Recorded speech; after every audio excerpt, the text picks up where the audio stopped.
Salut à tous, j'espère que vous allez bien. Bienvenue sur notre chaîne Science L Focus. Pour cette vidéo, nous allons comprendre, nous allons étudier les nombres complexes.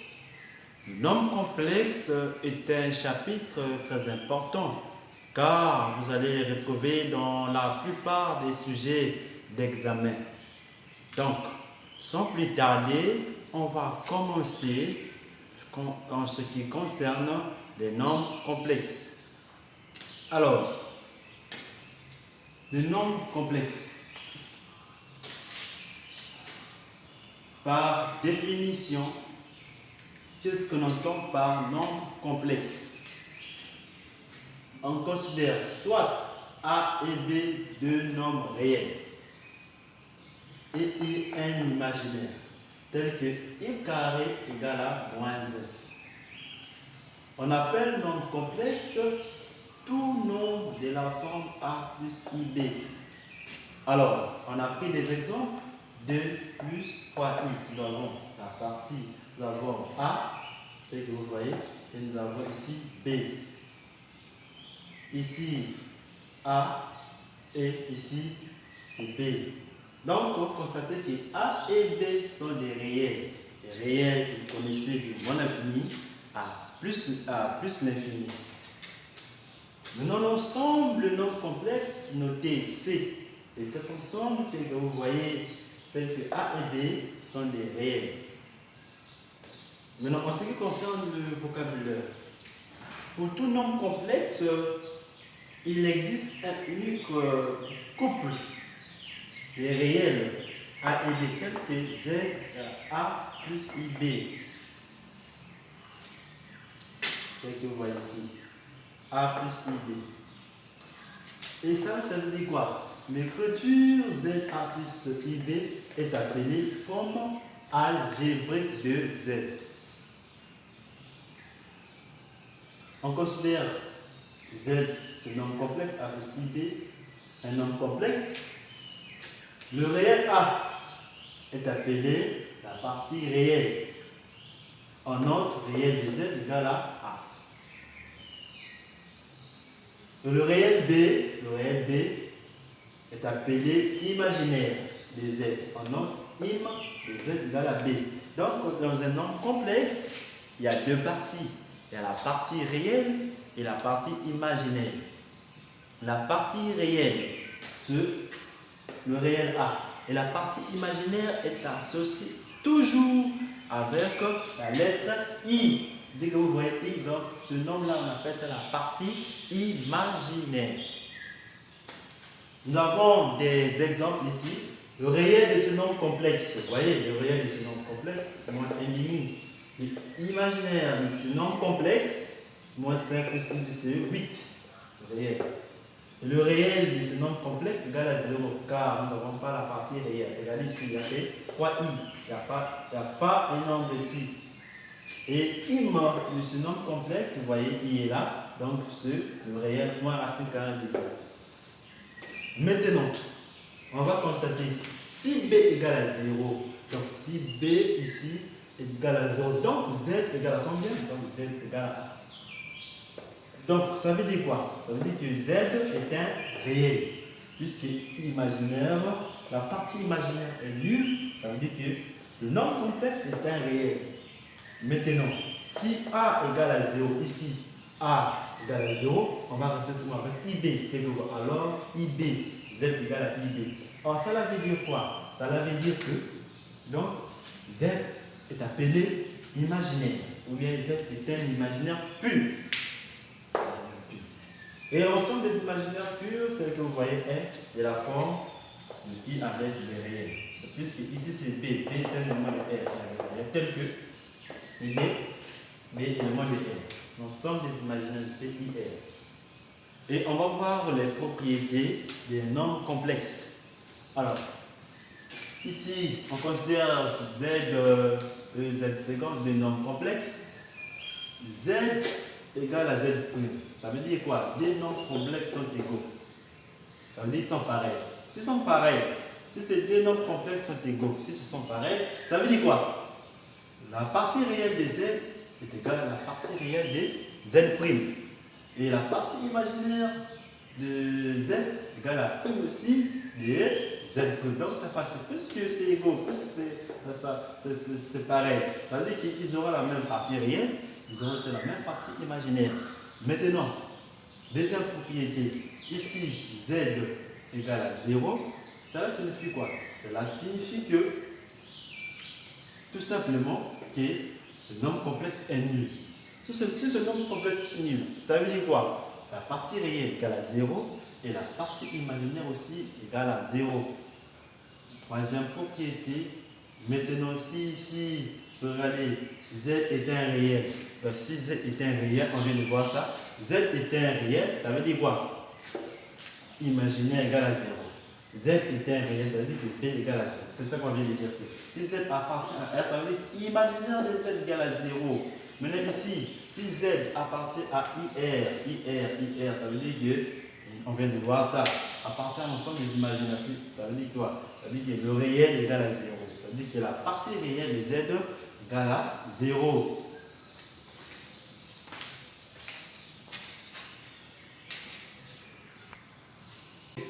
Ok, voici en face de nous un exercice qui va nous permettre de comprendre ce que nous venons de faire. Alors, on doit corriger. On nous donne soit un nombre complexe, on nous demande d'écrire ce nombre complexe sous la forme algébrique. D'accord, ok. Voilà, écrivons Z sous la forme algébrique. Ok. Alors, nous avons Z égale x plus dpi 1 moins dx. Ici, on doit écrire Z sous la forme algébrique, ça veut dire qu'on aura la partie réelle et la partie imaginaire. Donc, on va développer. Ici, x par ça donne x. Ici, moins x au carré. Ici, plus dpi. Ici, moins i fois i, ça donne moins. Donc, ça veut dire plus. Moins. Plus fois moins, moins. I fois i, moins. Donc, ça donne plus. D, et puis ça donne dx. Je vais rassembler la partie réelle entre eux et la partie imaginaire entre eux. Donc, on aura x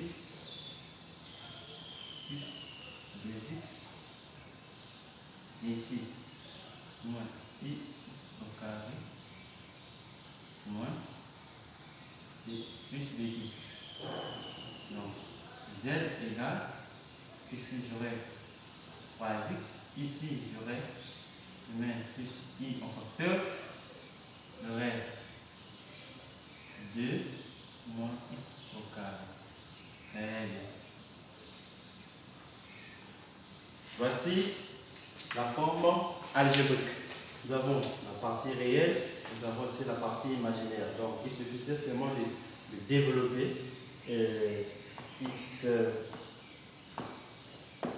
moins x au carré i, voilà, d i fois i moins avec le moins plus dx. Ok. Deuxième question. On va déterminer les valeurs de 1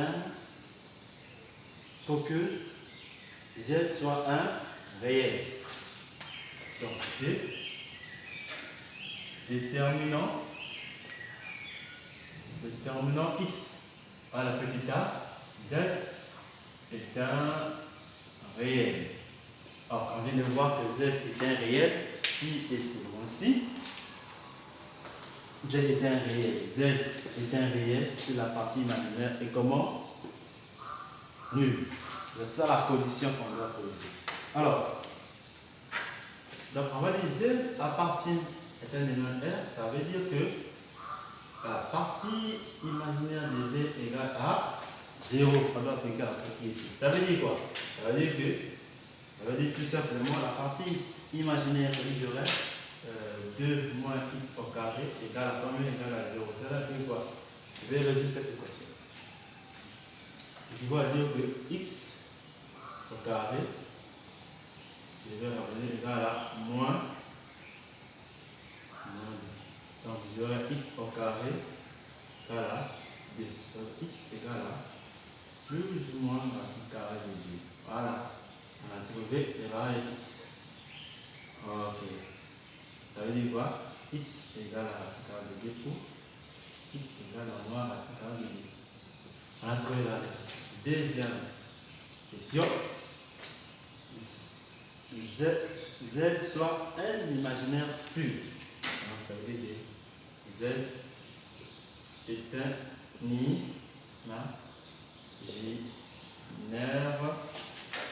pur. Ça veut dire quoi? Que Z appartient à l'ensemble des imaginaires. Voilà. Cela signifie que si Z appartient à l'ensemble des imaginaires, cela signifie quoi? Que la partie réelle est nulle.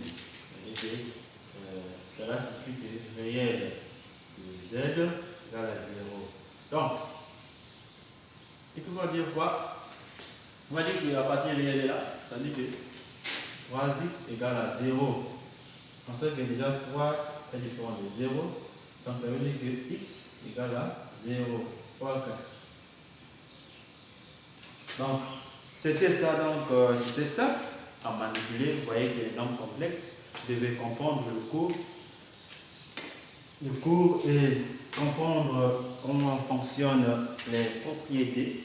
Et une fois comprendre ces propriétés, et vous pouvez appliquer.